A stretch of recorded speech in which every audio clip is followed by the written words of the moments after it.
الشيطان اللعين الرجيم بسم الله الرحمن الرحيم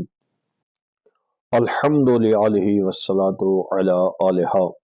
اما بعد ہماری دعاؤں کا ایک سلسلہ جاری ہے جس میں ہم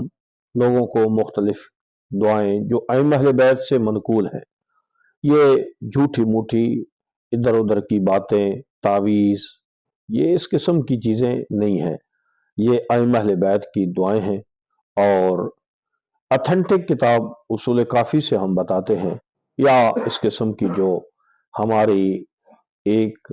یعنی عظیم کتابیں ہیں جن میں ائمہ اہل بیت کے کلمات ہیں، اور جو ہماری یعنی میراث ہیں، علمی میراث ہیں جن میں ائمہ اہل بیت کی حدیث ہیں، ایسی کتابوں سے ہم نقل کرتے ہیں۔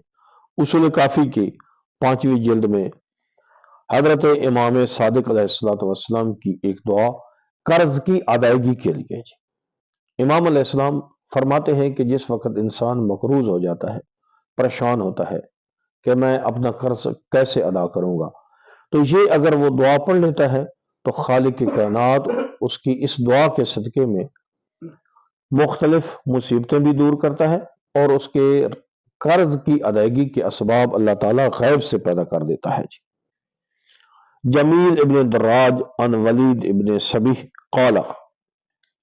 ولید ابن سبیح کہتے ہیں شقوت الی ابی عبداللہ،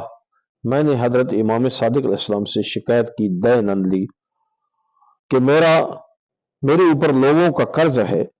میں ان کو ادا نہیں کر سکتا، میں کیا کروں جی؟ فقال، تو حضرت امام صادق علیہ السلام نے فرمایا قل، یہ دعا پڑھا کرو جی، اللہم لحظت من لحظاتک تیسر علی غرمائی بحل قضاء وتیسر لی بحل اقتضاء انک علی کل شیء قدیر۔ اللہم لحظت من لحظاتک تیسر علی غرمائی بحل قضاء